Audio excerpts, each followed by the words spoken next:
যুক্ত মহাজন ইউনূস, স্বৈরশাসক ইউনূস এবং ফ্যাসিস্ট ইউনূসকে এই যুক্তরাজ্য মাটি থেকে, শেখ হাসিনা সংগ্রাম পরিষদ থেকে আমরা হুঁশিয়ার উচ্চারণ করে দিতে চাই, যুক্তরাজ্যের মাটিতে আপনাকে নিষিদ্ধ ঘোষণা করা হোক। আপনি যুক্তরাজ্যের মাটিতে কখনো আসতে পারবেন না। যেখানে আপনাকে পাওয়া হবে সেখানে শেখ হাসিনা সংগ্রাম পরিষদের নেতৃবৃন্দ আপনাকে গণদোলাই দিবে। Doctor Mohammad Yunus sir, interior government, আপনাকে বলছি, আপনি পালাতে পারবেন না, পালাতেও পারবেন না, এই মুহূর্তে ছাড়তেও পারবেন না। ইউনূসের বিদায় ঘণ্টা বেজে গেছে, ইউনূসের যাওয়ার সময় হয়ে গেছে। এমন একটা অবস্থা হয়েছে যে ছেড়ে দে মা কেন্দ্রে বাঁচি, আপনাকে এর শাস্তি আপনাকে পেতেই হবে। কোনো ক্ষমা নেই মুরব্বী, no way, there is no way. তবে আবারও মাঠে নামছে আওয়ামী লীগ। এদিকে আবার ডক্টর ইউনূসের বিদায় ঘণ্টা বাজিয়ে দিল সাবেক প্রধানমন্ত্রী শেখ হাসিনা। ডোনাল্ড ট্রাম্প ক্ষমতায় এসেই ঘুরিয়ে দিল বাংলাদেশের ক্ষমতার চাকা, আবারও পাল্টে নিল শেখ হাসিনা। এবার ডাইরেক্ট দেশে আসার ঘোষণা দিল সাবেক প্রধানমন্ত্রী শেখ হাসিনা। আপাত দৃষ্টিতে মনে হচ্ছে যে ডক্টর ইউনূস পালানোরও জায়গা পাবে না। আওয়ামী লীগের নেতা কর্মীরা এরকম কথাই বলতেছে। হ্যাঁ, ঠিকই শুনতে পাচ্ছেন। আজকের এই ভিডিওটা কতটা যে গুরুত্বপূর্ণ তা পুরো ভিডিওটি না দেখলে বুঝতে পারবেন না। আওয়ামী লীগের নেতা কর্মীরা বলতেছে যে এই ডক্টর ইউনূস সাহেব তিনি পালাতেও পারবে না, তিনি ক্ষমতা থাকতেও পারবেন না। বুঝতে পারতেছেন, মানে তাকে সরিয়ে ফেলার চিন্তা ভাবনা করতেছে। চলেন আপনাদেরকে পুরো ভিডিওটি, আওয়ামী লীগের পুরো মাস্টার মাইন্ড, তাদের যে চিন্তাধারা সামনে কি করবে সেটা তারা একটা ভিডিওর মাধ্যমে প্রকাশ করে দিয়েছে। পুরো ভিডিওটি দেখেন, তাহলে আপনারা বুঝতে পারবেন। বাংলাদেশের কোনো সংস্কারই সম্ভব না। সেখানে এই ডক্টর মোহাম্মদ ইউনূস, আপনাদের নোবেল পাওয়ার ডক্টর মোহাম্মদ ইউনূস নিজের মুখে অস্বীকার করেছে সে বিডিআর হত্যার বিচার সে শুরু করবে না। স্বাস্থ্য উপদেষ্টা কেন বসেছে, কাদের কারণে এই ফাউল লোকটা সেখানে বসার সুযোগ পেয়েছে, তার বাপদাদার 14 গোষ্ঠীতে তার কল্পনাই ছিল না যে এরা মন্ত্রী বা প্রধানমন্ত্রী বা মন্ত্রীর চেয়ারে বসবে। তারা তো চেয়ারে বসেছে এই ছাত্রছাত্রীগুলোর কারণে, তারা তাদেরকে বসিয়েছে। এদেরকে কলারটা ধরে তাদের চেয়ার থেকে নামিয়ে রাস্তায় টেনে নিয়ে আসা উচিত। সংস্কারের নামে সময় নষ্ট কেন করছে? সংস্কারের নামে সময় নষ্ট করছে ওই যে দেখেন মাঝে মাঝে আপনি যেটা বলছেন, আমি ভিতরের খবর বলি। ডক্টর মোহাম্মদ ইউনূস সেনা প্রধান বলছে নির্বাচন দিয়ে দেওয়ার জন্য 18 মাস বা এরকম একটা সময় বলেছে। ডক্টর মোহাম্মদ ইউনূস ভিতরে বলছে কিসের নির্বাচন, আর সেনাবাহিনী কি বললো না বললো আমার তা মাথা ব্যথা না, আমি আমার মতো যখন প্রয়োজন হবে, যখন সংস্কার হবে তখন নির্বাচন দিব। Mind it. মানুষ কিন্তু অনেকেই ভিতরের কথা জানলে কিন্তু এসে সাথে সাথে লাইভে এসে ঝাঁপিয়ে পড়ে বলার জন্য কিছু কি বলে ভিউয়ার বাড়বে, কিছু পয়সা বাড়বে। আমার কিন্তু অনেক কিছু জেনেও কিন্তু আমি বলি না, বাট আজকে দুইটা কথা আপনার অনুষ্ঠানের মাধ্যমে আমি ফাঁস করবো এই মোহাম্মদ ইউনূসের কথা। এই ডক্টর মোহাম্মদ ইউনূস এবং আসিফ নজরুল মিলে এই নাটের গুরু কিন্তু এই দুইটা। কোনো সংস্কার হতে দিচ্ছে না, হবেও না। তাদের স্বপ্ন হচ্ছে আগামী 5 বছরে কোনো নির্বাচন হবে না। তারা বসে বসে লুটে পুটে খাবে, তাদের মতো এইসব বাইরের যাত্রাপাটির লোকজন আনবে, এনে তাদের মতো একটা মন গড়া একটা সরকার তৈরি তারা মনে করছে এভাবে যেতে পারবে। তারা বুঝতে পারছে না হাসিনার মতো শক্তিশালী একটা দানব যে ভারতের 100% সহায়তা নিয়ে বাংলাদেশের ভিতরে সকল পুলিশ সেনা সকলের সহায়তা নিয়ে, প্রশাসনের সহায়তা নিয়েও কিন্তু 16 বছরের পরে টিকতে পারে নাই, পালাতে হয়েছে। শাড়িটা পর্যন্ত ঠিকমতো পরে পালাতে পারে নাই। সেখানে এই যাত্রাপাটির কি বলে এই নাট্যকার ফারুকি মারুকি নিয়ে আসে, যাদেরকে বসিয়েছে, এদের সামনে গিয়ে তো দুইটা জোরে কাশি মারলেও হার্ট অ্যাটাক হয়ে যাবে এদের। তো এই জন্য বলছি এরা বুঝতে পারছে না। সবার আগে তো পালাবে হাসিনা, যেরকম দলবল ছেড়ে পালিয়েছে। জনগণ যখন এই যেভাবে আজকে স্বাস্থ্য উপদেষ্টার গাড়িতে দাঁড়িয়ে আহত ছাত্রছাত্রীরা বিক্ষোভ করেছে, আস্তে আস্তে আসছে।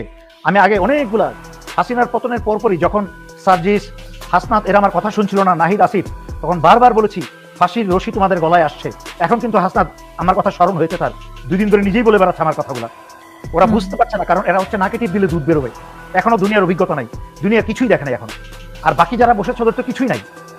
তো এরা মনে করেছে তারা পিছনে থেকে করেছে, যারা জীবন দিয়েছে তারা এই দেশটাকে স্বাধীন করেছে। এরা মনে করেছে যে কি একটা ক্ষমতাবান হয়ে গেলাম। ওরা বুঝতে পারছে না যে ওরা এখন কচু পাতায় পানি।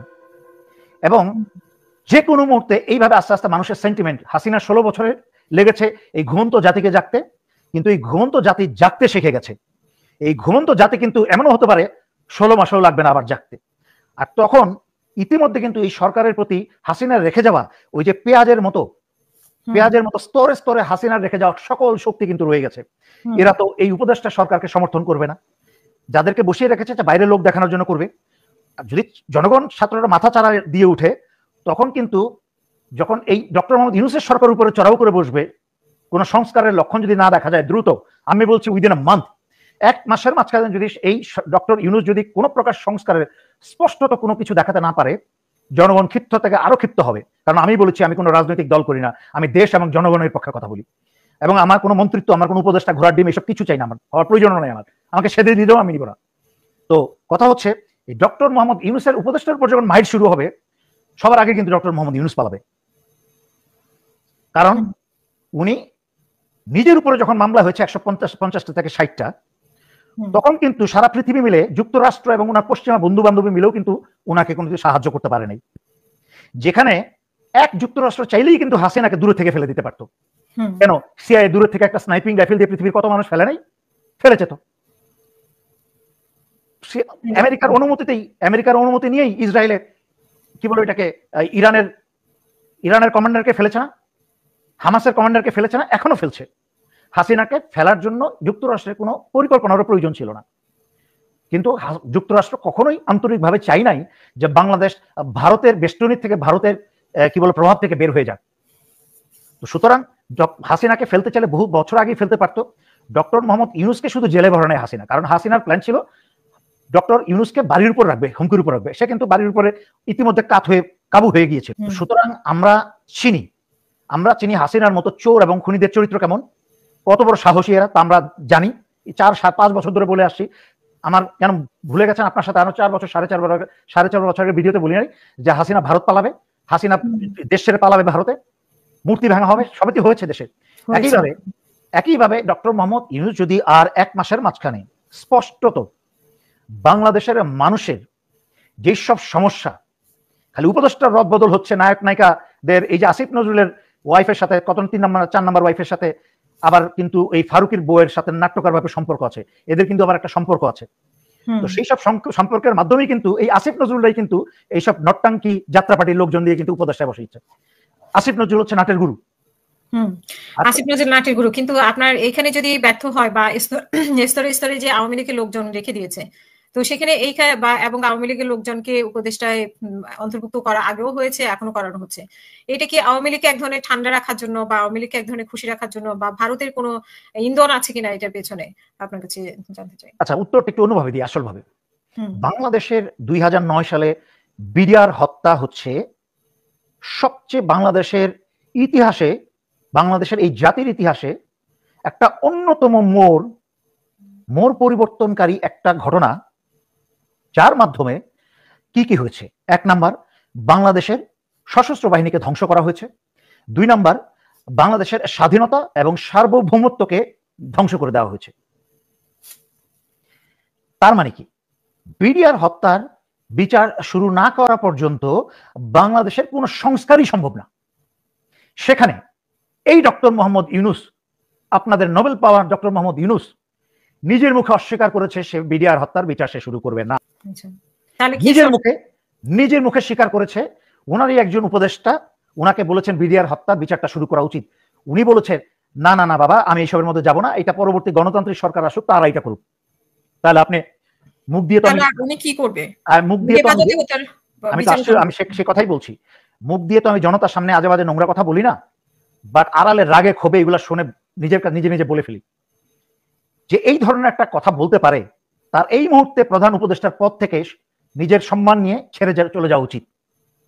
বিডিআর হত্যা হচ্ছে বাংলাদেশের ইতিহাসের সবচেয়ে কলঙ্কিত একটা ঘটনা, এবং যার মাধ্যমে বাংলাদেশ এবং বাংলাদেশের মানুষ স্বাধীনতা সার্বভৌমতা হারিয়েছে, এবং বাংলাদেশের মানুষ 16 বছর আগে দেশপ্রেমিক সশস্ত্র বাহিনীকে হারিয়ে তারা এই দেশপ্রেমিক সশস্ত্র বাহিনী কিন্তু স্বৈরাচারকে সাহায্য করেছে এবং ভারতের কথায় উঠেছে বসেছে।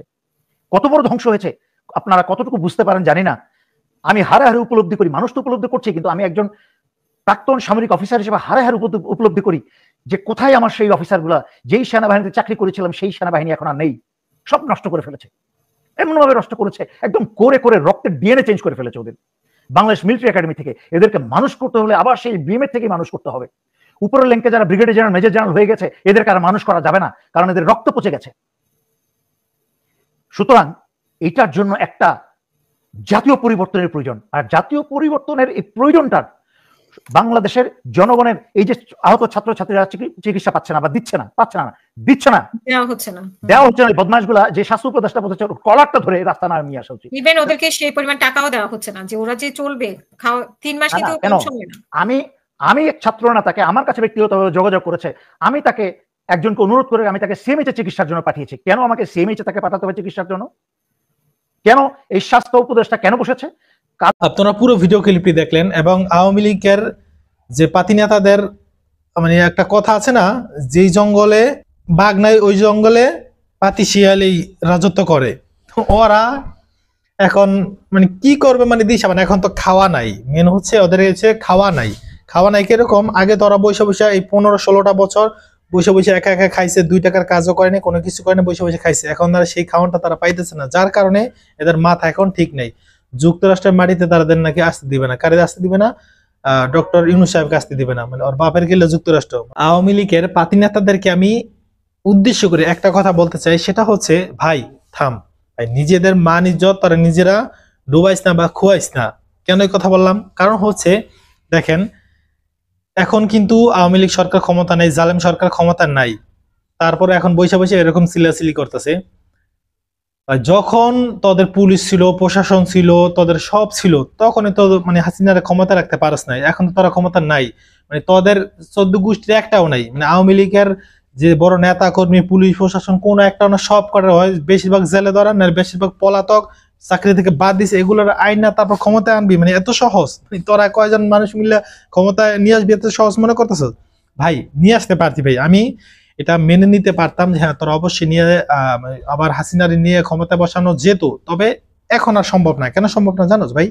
সম্ভব না এই জন্যই যে বাংলাদেশ মনে করিস না যে তোদের পক্ষে অন্য একটা দল আছে, এমন না যে একটা শক্তি থাকে যে হ্যাঁ আমার পক্ষে অমুক দল তমুক দল অমুক দল আছে। কোন একটা পক্ষ নেই, এক বিএনপি নাই, জামাত ইসলাম ঘোর বিরোধী, হেফাজত ইসলাম চরমনাই, সাধারণ জনগণ শুরু করে কলেজের ছাত্রছাত্রী যারা বিশেষ করে তাদেরকে নামাইছে পতন করছে, সেই ছাত্রছাত্রীরা পর্যন্ত তাদের পক্ষে নাই। তাহলে তুই কোন ভরসা দিয়া মনে করতেছ যে, কোন ভাবনা মেন্টাল নিয়ে তারপর ভাবতেছ যে মানে সরকারে নামায় ফেলবি, তারপর তোরা আবার হাসিনার বসায় দিবি, মানে কোন ব্রেন দিয়ে? মানে আমি তো চিন্তা করতে পারি না।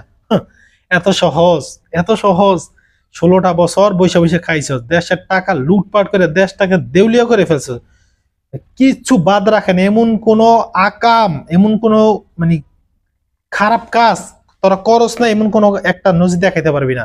মেয়ে ধর্ষণ হইতে শুরু করে তোদের একটা পথ দিছ, একটা মেয়েকে ধর্ষণ করছ, এক নয় না একাধিক বার মানুষ জানোয়ার গুলো ধর্ষণ করছে। এই কুকুরের আওয়ামী লীগের ছাত্রলীগের কুকুরের বাচ্চাগুলো, এগুলো কি মানুষ ভুলে গেছে? এত সহজে ভুলে যাবে? কোনোদিনও ভুলে যাবে না। তো যাক, আর কোনো কথা নেই, এদের নিয়ে কোনো মন্তব্য করতে চান, আপনাদের মন্তব্য থাকলে কমেন্ট বক্সে লিখবেন, ভিডিওটি বেশি শেয়ার করবেন।